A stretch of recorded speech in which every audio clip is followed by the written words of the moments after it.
Going on, guys? Welcome, Rabid here, and I don't know about you guys, but I've been slowly watching all my bags pretty much go to zero.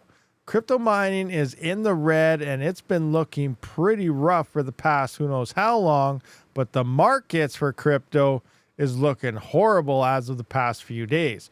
What do you guys think? So obviously we can see everything on the 24-hour is down a decent amount. Bitcoin is down 6.5%. You know, Ethereum's down 13.5%. We don't really care about that. Where's all the other decent coins here? Dogecoin's down freaking 12.8%, down to only 14 cents. That's insane. Obviously, coming into the GPU mining profitability, there's no profit out there. We can see at 12-cent power here, negative 4 cents on an RX 6400. Everything else is pretty much 4 cents, 4 cents, 5 cents. It just loses more money the further you scroll down. So just don't scroll down past this. If you're looking for the latest and greatest GPU out there, the RTX 5090, here we have, depending where you live in Canada here, depending on the version, this is a $4,000 plus GPU. In the States, it's like $2,300 to $2,500 plus. And this thing, for such an expensive, the most expensive consumer grade GPU ever so far, is making negative 25 cents. So absolutely rough. But there is hope, guys. And I know you're thinking, Rabid, don't give us some false hope. Please don't. The bull run is canceled. It is over. Things are toast. Actually, they're probably not. So let's just have a look at things. If we come into Bitcoin, obviously things are looking pretty darn rough. Over the past week here, we're doing not too shabby here. Bitcoin was performing decently while the markets were tanking, but as of lately, we can see that Bitcoin did start to tank. It went from about 82,000 down to 77.9 thousand. Now, if we actually look back to 2021, which was an amazing time for crypto and an amazing time for GPU miners or any miner in general. And here we can see coming into early 2021, here's January 5th, we did our incline, doing some nice things here. But coming into about May, we can see on May 8th, we had a pretty big crash happening, bigger than what we're even seeing now. You know, what got me thinking and to look into this is I was watching the news. Obviously, the news all lies to us. But, you know, they're looking back and they're saying we're seeing this big oil crash, especially it affects us here in Alberta, Canada.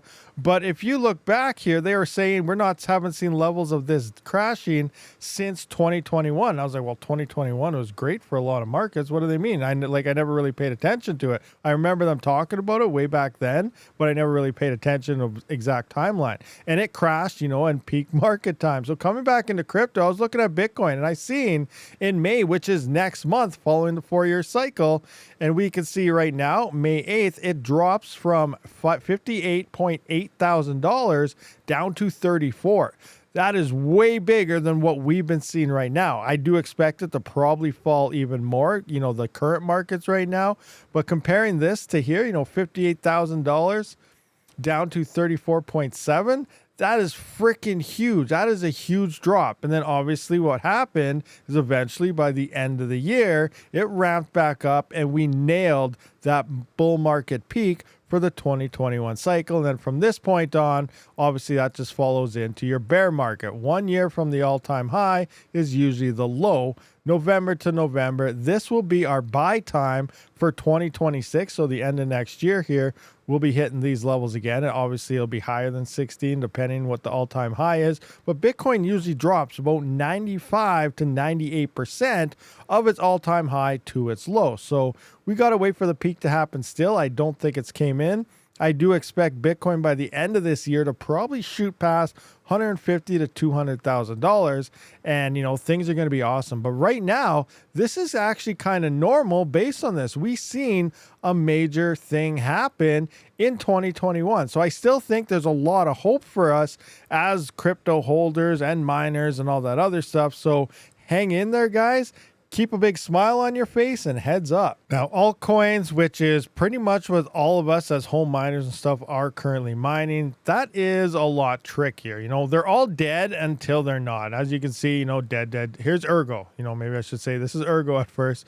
But here we can see when we got that spike in 2018, then all of a sudden we're dead. Here's the 21 peak. We hit one here, hit a second one here, and then dead. We're waiting for it again. So we're all in this stage right here. Altcoins, they don't go up and down like Bitcoin usually does. Bitcoin's a core Bitcoin, so much value and stuff behind it. We see it follow like a normal market rotation. But most of the altcoins, like 99% of them, most of those ones on top of that are also scams. And then the altcoins that actually do something, which we don't know which is going to do what. So pick a decent coin that you truly believe in. Hopefully it's one of them, but they do spike. They will explode coming in sometime this year. Now, the funny thing here is when Ergo's first peak was actually when Bitcoin decided it wanted to tank. We just seen there in April, and here we can see 5th month, 18th day. So April, while Bitcoin was tanking, is where actually Ergo seen all this influx. So Bitcoin money flowing into altcoins and so on. Obviously, I'm not saying that's going to happen this time. Ergo did hit its second and its all-time high, hanging out here. Actually, this wasn't all-time high, but cycle high, I guess, came in, you know, obviously here on the 9th month, first day. So it happened later on here as we got closer towards the end of the year. But this is tricky that this actually happened. So we could see possibly some altcoins out of nowhere just really start to do something stupid and crazy. The point here is be ready for it. Get your coins out of any nodes that are locked up. If you have a lockup period on things, get them out of there. As soon as the lockup period is done, pull everything out. If you got things staked, unstake your crap. You want to have your bags ready, your wallets all prepared, synced up, ready to go, because when this spike happens, it's not going to last very long.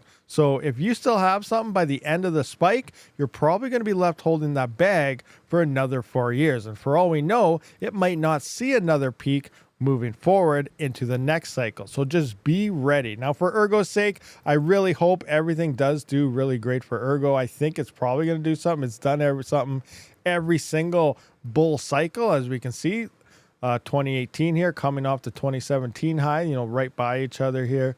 And then we have the 2021 peaks here. And now we're just waiting for sometime this year for some more peaks to hit. So there we go, guys. Yes, the markets are very, very red. It's looking super rough right now, but you know, there's still hope and there's still a good chance that good things are going to happen sometime this year, and they may start as early as next month or the following month. So we're very close to some nice, great green days, but definitely we're going to have to see how that plays out and everything. But I am a true believer of the cycles. There is a lot of background noise happening in the world, obviously with tariffs and stuff. I do think things will finally get worked out here, and we will be back into moon time, cycle time. So hopefully that all plays out. I guess time will tell, and we'll see. Like if I go into the green, there's like nothing green at all. Whatever this is, Kava.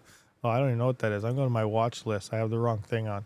So any of the coins that I'm kind of watching. Okay, so some of those other coins aren't even in here. So some coins are saying, you know, F everything. It looks like Atika ETI is doing a 30% boost almost here. Carlson has been pumping not too bad over the past few days. We can see some humps happening here.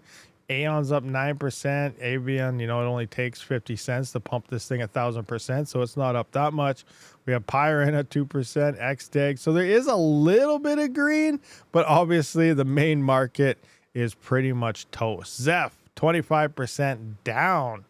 Ouch. Anyway, guys, that does wrap up this video. I will see you guys on the next one. Hit that subscribe button and let me know down in the comment section, do you think we will see a rebound or are we pretty much screwed?